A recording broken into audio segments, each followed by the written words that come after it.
Друзья, в эти предновогодние дни мы с удовольствием ведем серии интереснейших встреч. И, конечно, мы начали разговор с Сергеем Брайко, директором галереи «Ракурс», немножко поговорили о том, какой он необычный и разный, но сегодня и сейчас мы хотим поговорить о художниках, о действительной истории галереи «Ракурс».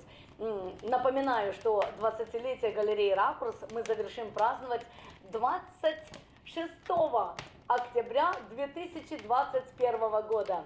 Мы снимем эту чудесную маленькую заставочку, потому что весь этот год, 2020 и 2021 до октября, проходит в рамках 20-летия галереи «Ракурс». Итак, поговорим о самой галерее. И поговорим, конечно, о художниках этой галереи. Сергей Брайко – удивительный человек, с этим уже никто не поспорит. Сережа, расскажите о тех удивительных людях, которые были в жизни вас, в вашей жизни, как удивительного человека. Да, мне нравится, что ты продлила день рождения галереи на целый год. Ну, в принципе, это правильно. Я вот что скажу, я не помню, какого числа мы открыли галерею. Но здесь мы праздновали 26-го. То, что это был октябрь, это однозначно. Октябрь 2000 года мы открылись его после долгого там ремонта на Пушкинской 23, который в том здании, которое потом прекрасно сожгли, и сейчас выстроили нечто новое. 20 лет назад. 20 лет назад мы туда вошли, да. И до того, да, я уже работал на Горсаду, я уже был знаком с многими художниками. Сейчас я перейду к ним конкретно, а пока просто раз мы затронули историю. И все мне показалось как-то всего мало, ну, немножко не тот уровень, немножко что-то новое мне было. Вот бы галереи, вот думаю, вот галерею. И я уже был знаком с таким художником, как Борис Лукин. И у него была такая мысль, вот бы галерею. Говорю, Сереж, что ж тут там? Ну, да я сам, говорю, понимаю. И вдруг он мне приносит такое известие, что вот там, на Пушкинской 23, это здание принадлежало нашему педуниверситету, тогда еще пединституту, есть помещение, которое не против отдать под галерею. А у меня на тот момент знакомых был тоже выпускник, кстати, этого же худграфа этого института, Солопов Владимир, друг Метелкина, известного художника. То есть такая вот цепочка. И самое главное, что я знал, что они тоже мечтают о галерее. То есть моя задача свести. Я свел все эти лучики, да, в одно единое. И они, руководство договорилось между собой. И все, и я там через какое-то время, проходя, смотрю, ремонт делается, там что-то, люди зашел, посмотрел, ну хорошо, все.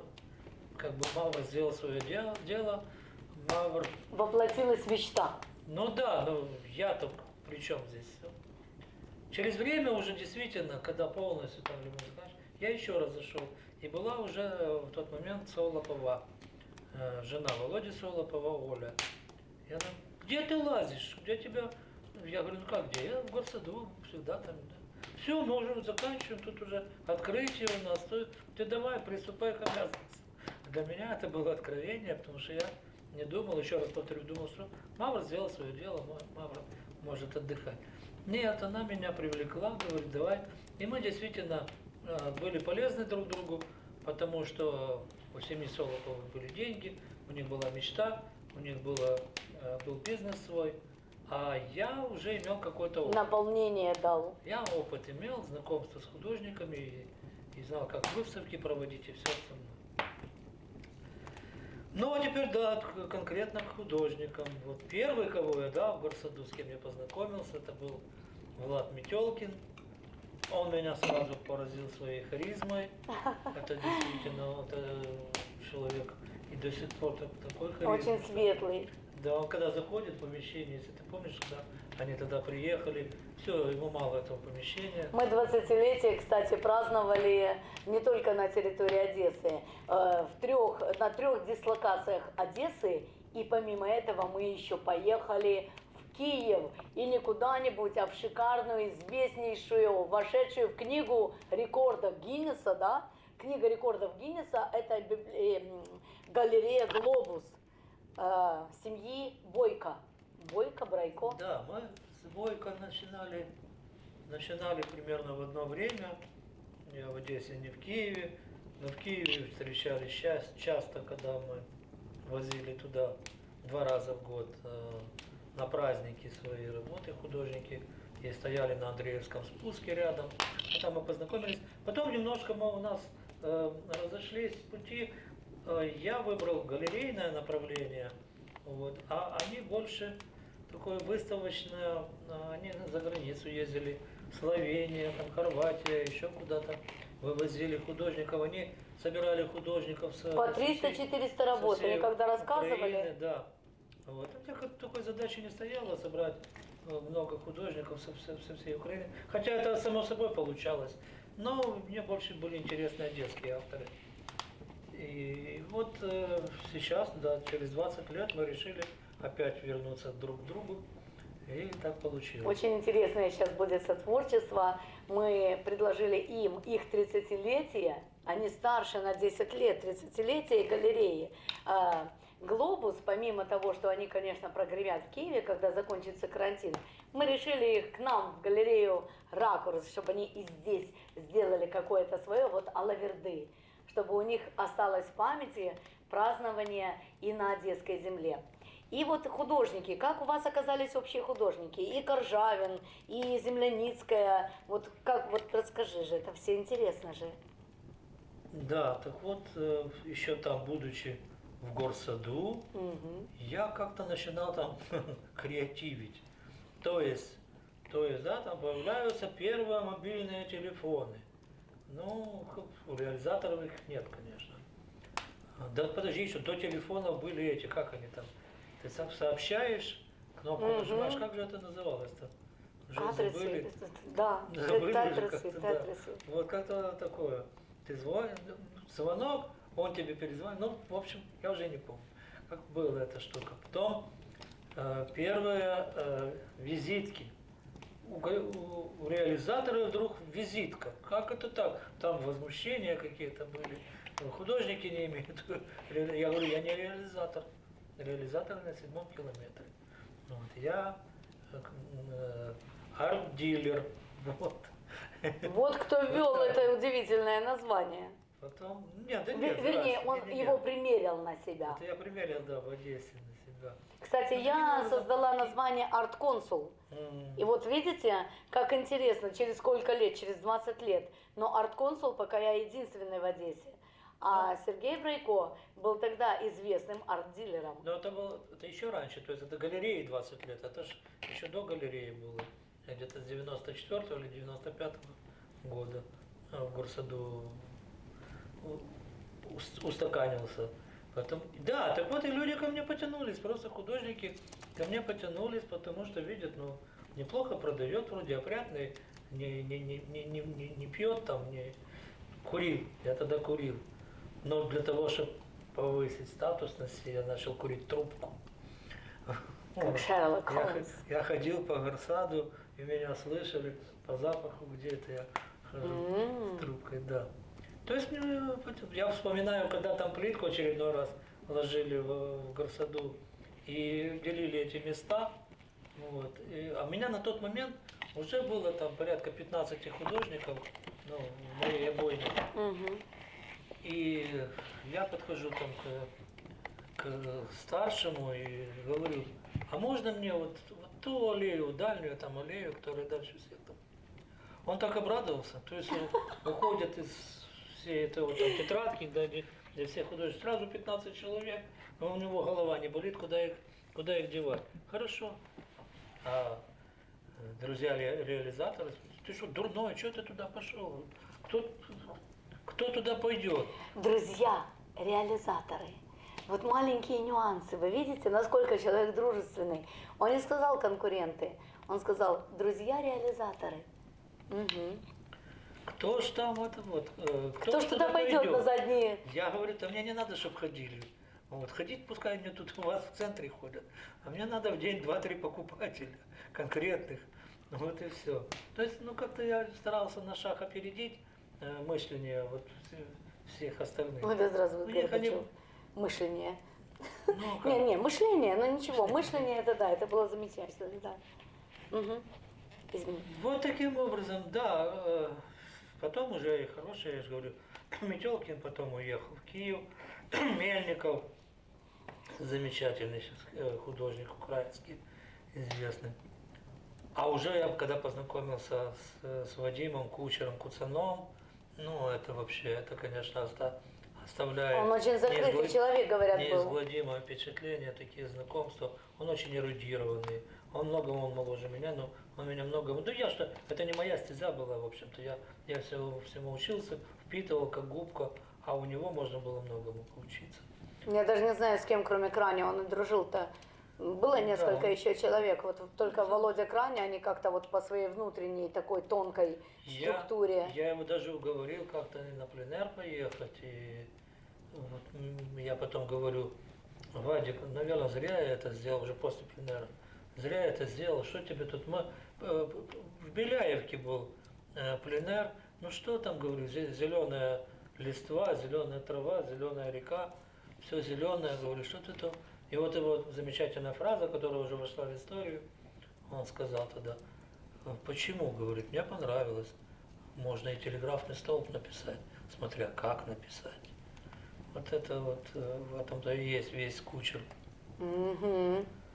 Удивительные работы с того пленэра очень быстро ушли. Ну, да не, он просто потом их делал, это ж как, для чего? Пленэр. Пленэр замечателен тем, что ты тут делаешь какие-то наброски, какие-то эскизы вперед на 10 лет. Потому что потом из этого, это основа, из которой ты потом развиваешь и картину. Ну вот как этюды, да, Да. делаются предварительные этюды перед написанием большого Да, полотна, их абсолютно. может быть сотня, а Можешь полотно их- может одно родиться, например, да. И разного формата, и разные, тут уже добавляет свое. Но главное, что действительно основа есть.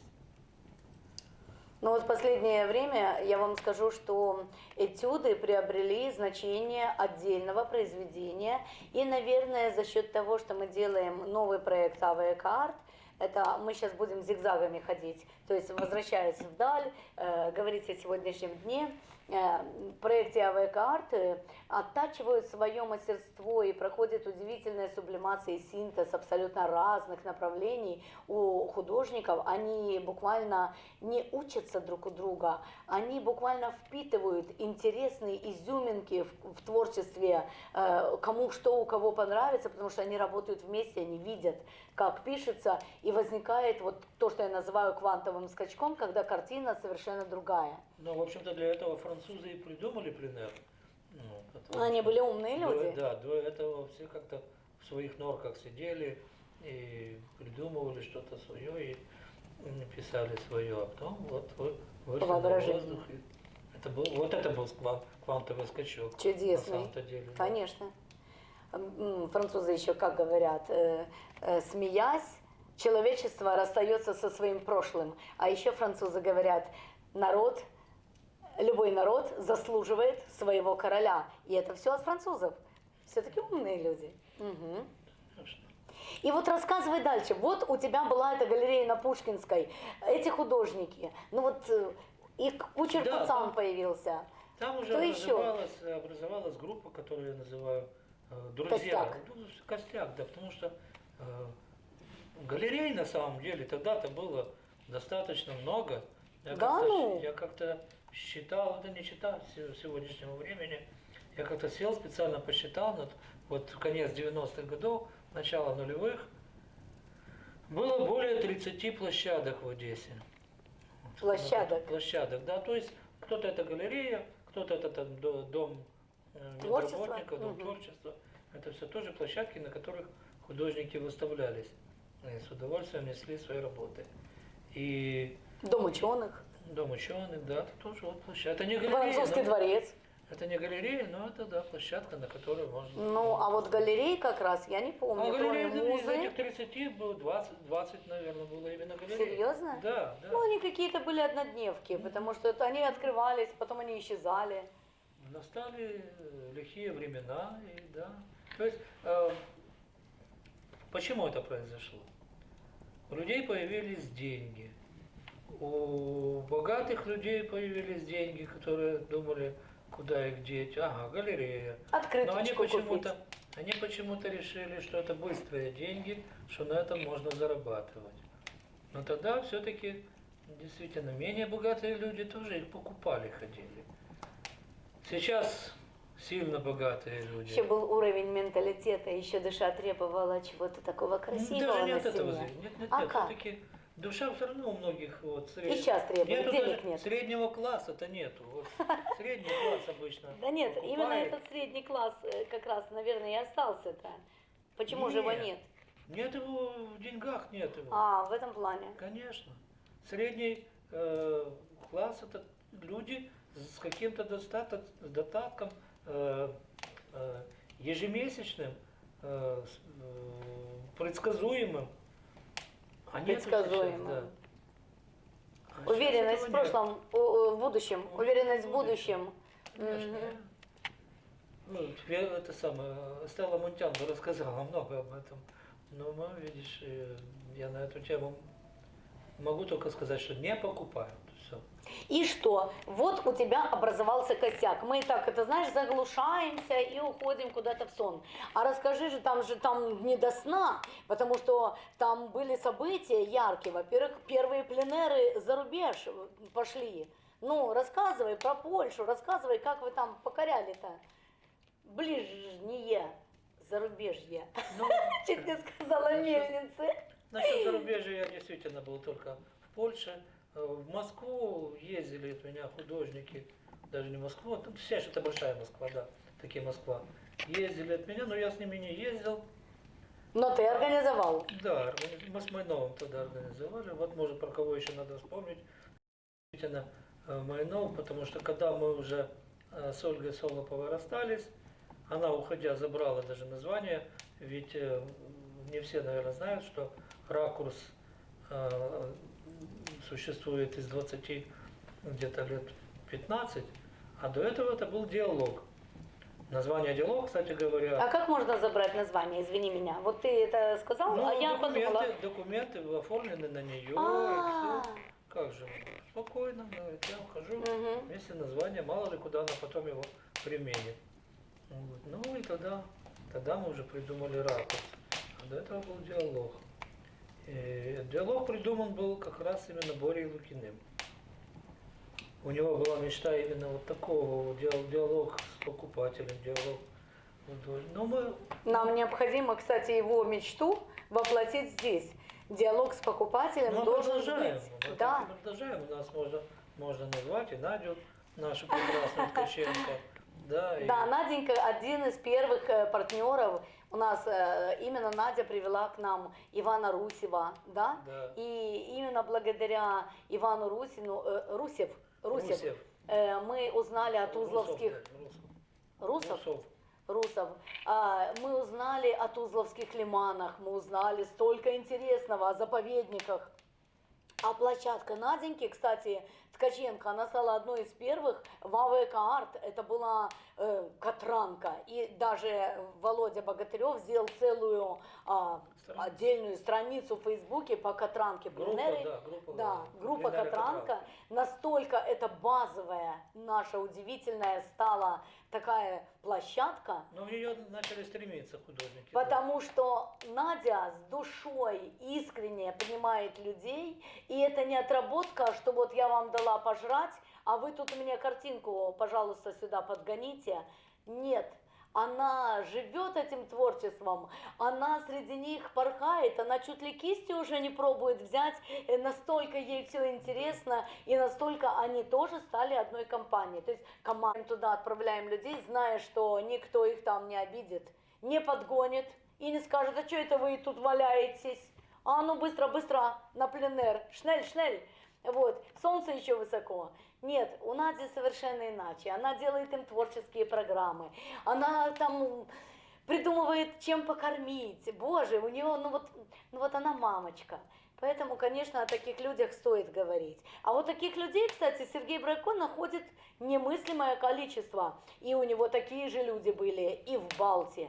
И он также возил людей, боже, куда только не возил. И даже польские все фотографии настолько хороши, когда видно, что к людям, художникам этот хозяин относится как, самым любимым гостям. Потому что там очень красивые кадры. Да, тот польский пленер мы проводили через польское консульство. Ух ты! Да. Не просто так, это было чуть не на государственном уровне. Поэтому было условие, что мы должны представить художников из Крыма, с Николаевской, Херсонской и Одесской областей. 15 человек. Вот, квота была от Одесской области, естественно, больше. Чуть меньше было от Крыма и еще меньше от Херсона и Николаева. Мы набрали, я к тому времени уже А вот вообще да, я, кстати, слышала. Я слышала об этом, потому что Сергей Ворошилов рассказывал, как он организовывал Сергею Саенко. Его первые тоже вот международные проекты были в Чехию. Это, видимо, была вот та политика, когда действительно нужно было что-то как-то через посольство, через консульство.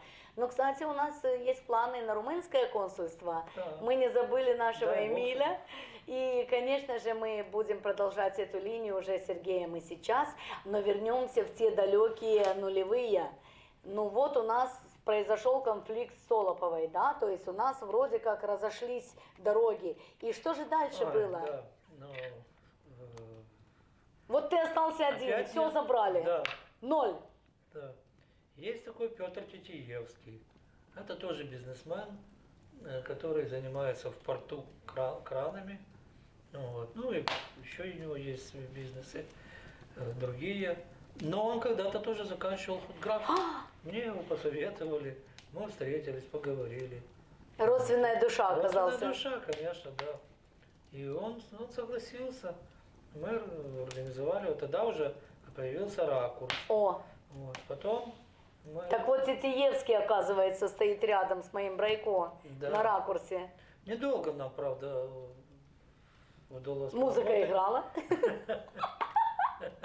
Да, потому что в Одессе тогда начались поджоги домов, Вау. которые кто-то приглянул под строительство. Да, крутое время было. В один прекрасный момент сожгли и вот этот двухэтажный Тоже дом, сожгли? который принадлежал, пожары наши все. Министерству образования. Там просчитались люди, они думали, что тут дом одесский, и они договорятся на уровне мэра, а договариваться пришлось с Киевом.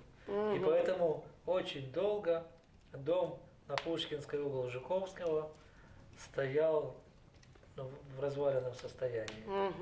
Просчитались, да? Просчитались, да. Как его, Гурвиц оказался не удел. Я даже не помню, кто тогда был. Я не буду в политику. Это 2000-е, да? Не помню, да, кто был на тот момент. Может быть, даже Баделан. Гурвиц. Да, может быть, даже Баделан еще в то время был у нас. Да, Руслан Борисович, я помню его. Не особо интересует.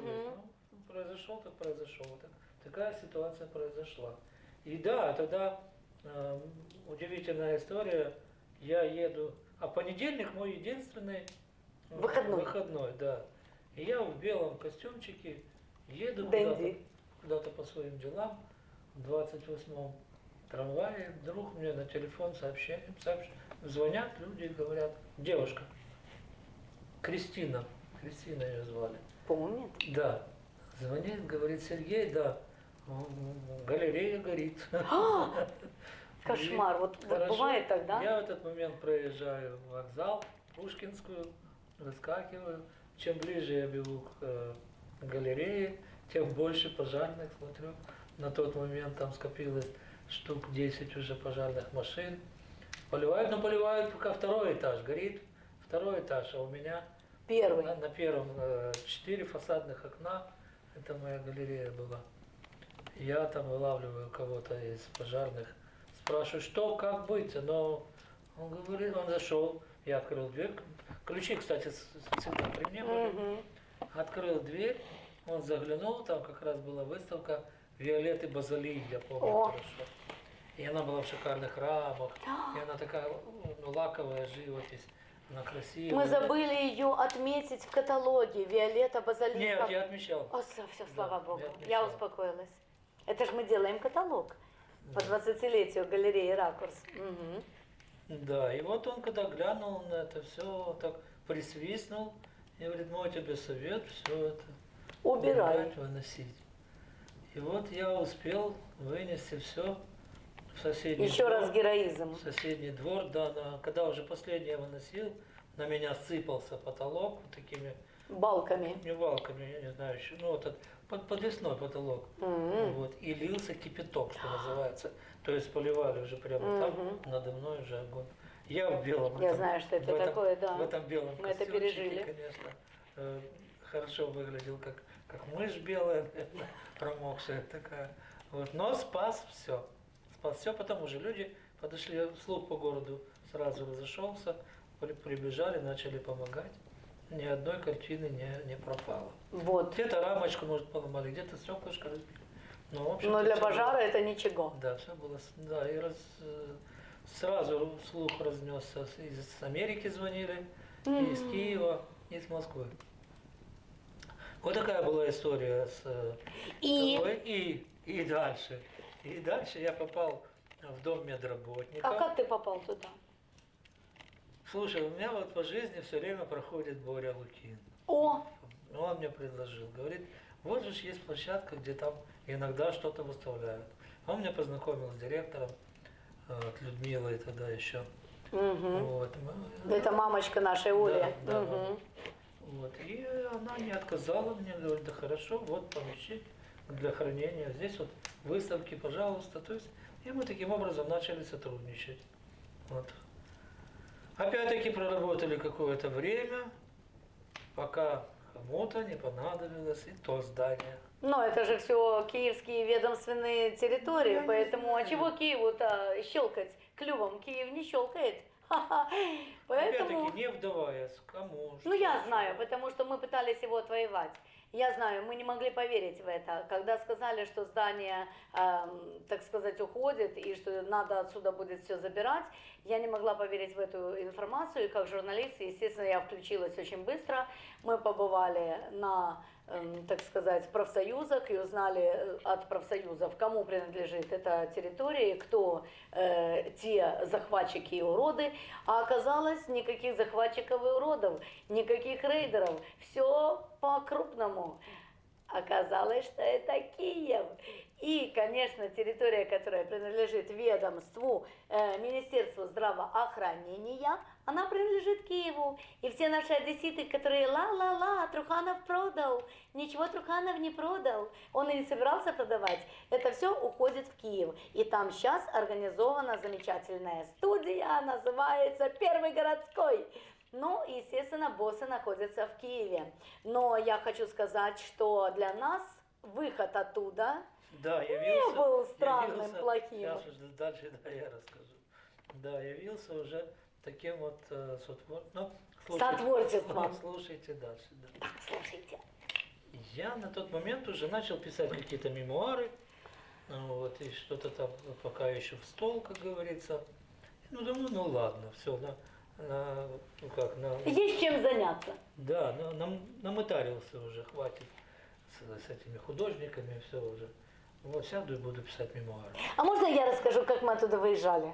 Ну, Дело в том, что к этому времени у нас здесь тоже был пожар, но меня сожгли, так сказать, враги, это конкретно был заказ, меня подожгли. И, конечно же, восстанавливал меня город. И когда меня восстановили наш весь дом. То есть сожгли только меня, но восстанавливали весь дом. И за счет того, что на весь дом было выделено 960 тысяч, то на меня не хватило денег, чтобы здесь восстановить то, что было. И сделали то, что смогли сделать.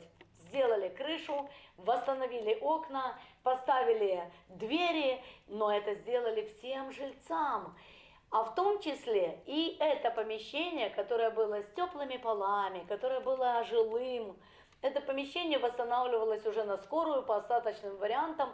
Я безумно благодарна Труханову. Огромное спасибо Геннадию Леонидовичу. Чудесным образом за полгода он восстановил меня. И в августе 2015 года строители побежали восстанавливать следующих бедолаг. И в это же время, в августе 2015 года, нам сказали: кыш, у вас 2 часа, а у нас выставка, а у нас работы, а у Сергея Брайко там хранилище работ. И в это время Сережа был обескуражен не меньше меня. И он говорит: куда? Я говорю: ну слушай, у нас машина, давай и твои к нам, пока машина есть, пока ребята есть. Ну и мы все его работы погрузили Куркину Сергею на его микроавтобус, еще там Олег Вадюла помогал. И вот эти вот герои наши, так сказать, которые один поэт, а другой бард, оказались причастны к тому, что фонды галереи «Ракурс» Сергея Брайко, ну, временно, как нам казалось на то время, переселились хотя бы куда-то, куда можно это все поставить. Вот, и сидим мы в пустом зале. Здесь, в пустом абсолютно зале, который восстановлен после рабочих. Вот рабочие вчера вышли. Полы, ДСП, ОСБ, вернее, по деревянным лагам. Белые стены и окна. И ничего. И мы сидим с Сережей. И работы наши, работы. Уже у тебя была система развески? Не было системы развески. Не при мне развешивали. Не при тебе, потому что ты был дома. Был бомж Коля, который это все делал. В общем, короче говоря, главная была идея. И вот мы сидим с Сережей, он так паник, потому что уже реально устал, подзадолбала его. Я была поникшая, потому что выставка, ну, только в рассвете, в разгаре, мы так красиво открылись, с телевидением, всем рассказали. А тут все экстренно собиралось. И Сережа говорит: ну вот и все. А я ему говорю: а почему все? У нас же, говорю, вот стены есть. Он говорит: да, стены есть. Я говорю: это помещение сейчас нежилое. Можем его использовать под картину. Он говорит: да, здорово. Что, галерею будешь делать? Я говорю: а чего нет? И давай, говорю, ты будешь в этой галерее опять главным. А он мне говорит: что, серьезно? А как назовешь? Я говорю: так что называть-то? У тебя галерея есть? Ты-то со своей галереей пришел. Вот так и будет «Ракурс». Вы знаете, как в одночасье меняется мужчина? Боже! Вот только что передо мной сидел пенсионер. Он встал, он уже орел, он уже глазами смотрит, он уже думает, у него уже включилось так освещение, крепление, и вот это все я слышала. Он поехал домой, я побежала к бомжам, у меня денег не было. Я побежала к бомжам, вернее, у нас жил один бомж во дворе, чудесный Коля, удивительный, царство ему небесное, удивительный мой домовой. И вот этот Коля, я говорю: Коля, нужна твоя помощь. Причем все голодранцы, мы после пожара, Коля вообще бомж. Сережа, ну, не помощник, скажем так, он удивительный галерист, который умеет быть человеком сегодняшнего дня. Он остался моряком. Моряки гуляют сегодня, на завтра день будет хлеб. И вот мы стоим перед выбором. Единственное, я не помню, кто нам эти трубы подогнал. Кто-то подогнал нам трубы. Были у Алика Мирзоева какая-то часть. Вот, Алик Мирзоев, боже, да. Алик Мирзоев подогнал нам не только трубы, он подогнал нам еще вот эти каминные решетки. И он настолько, боже, дай Бог ему вот царствие небесное и светлая память. Алик Мирзоев притащил чугунные трубы, страшно тяжелые. Он их притащил сюда, он нам к камину, говорит, будет украшение. Сима Плясов притащил нам еще одни украшения. Он нам притащил сову своего изготовления. В общем, короче говоря, у нас здесь была столько интересная такая ситуация, что мы начали творить из пустого помещения, мы стали творить галерею. И вот этот бомж лазил здесь, делал первые работы, у меня был сварочный аппарат, и вот он нам делал эти крепления.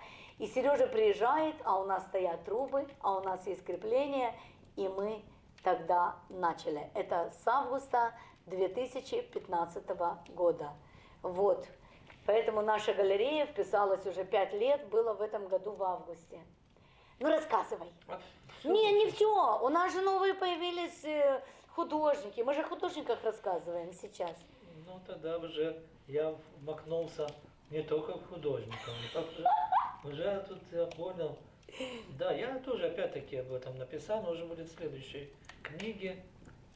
Небольшой такой рассказ, что такое галерея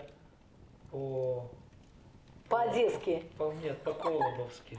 По-колобовски. Я очень сначала злился, я не понимал, как это может быть.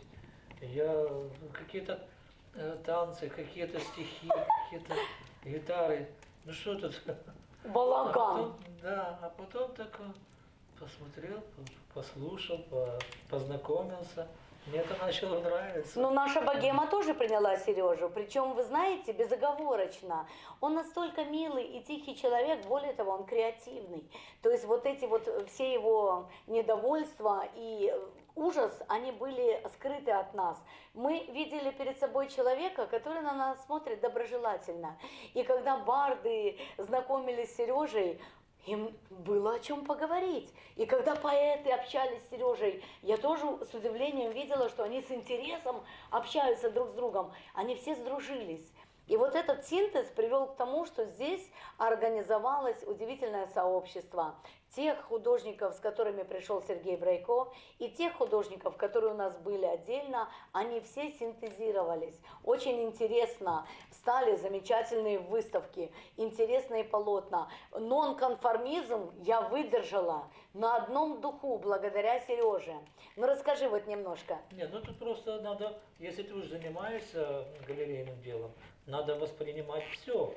Нет такого, как у тебя. Вот тут как раз спасибо тебе, что ты пошла навстречу. Ты же не воспринимала, да? Как он деликатно сказал, ты пошла навстречу. Никакие вот, принимает решение Сергей Брайко. Никакие измы, кроме как натурализм. Вот. А тут, ну, вот, то есть ты тоже стала галеристкой. Ну, я вам скажу, что дело в том, что измы я понимаю, потому что я их не исключаю. Просто есть то, что тебе очень нравится, а есть то, что носит деструктивный характер. А Сергей Брайко, он очень толерантен. Он может выдержать деструктивный характер. Он может смотреть пьяную мазню. Он может понимать. Он с пониманием отнесется. А у меня этого понимания просто нет. Если это уже существует вот в природе, то его надо... Оно имеет право быть. Вот это и есть философия Сергея Брайко. Поэтому у него очень много друзей. И даже те люди, которые в обычной жизни могут быть, скажем так, конкурентами, они с Сергеем Брайко друзья. Он умеет раскрывать карты, он умеет делиться рыбными местами, он умеет рассказывать хорошие, сдавать хорошие точки, и причем это безоплатно. И очень многие художники, которым он отдает своих, скажем так, как называются, но это не совсем ценители, это коллекционеры.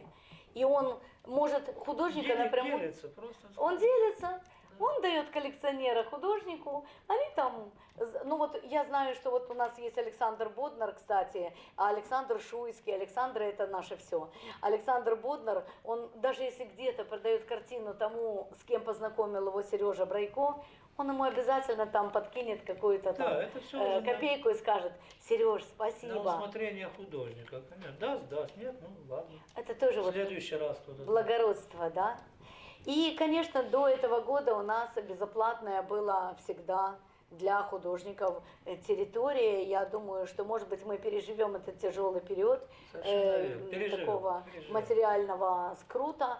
И надеюсь, что мы вернемся к той же линии. Да, уже к концу А ты же не рассказал про своих, этого Дульфана. Или это следующая будет беседа? Давай следующая. Мы оставим на следующую беседу. Я, может, прочитаю что-то. Давайте. А я просто сегодня почитаю. Да, хорошо. Завершить нашу беседу вот тем, как ты говоришь, что проживем этот. Маховик запущен, остановить его уже невозможно. С нами был Сергей Брайко и Рита Колобова. Спасибо большое. До новых встреч.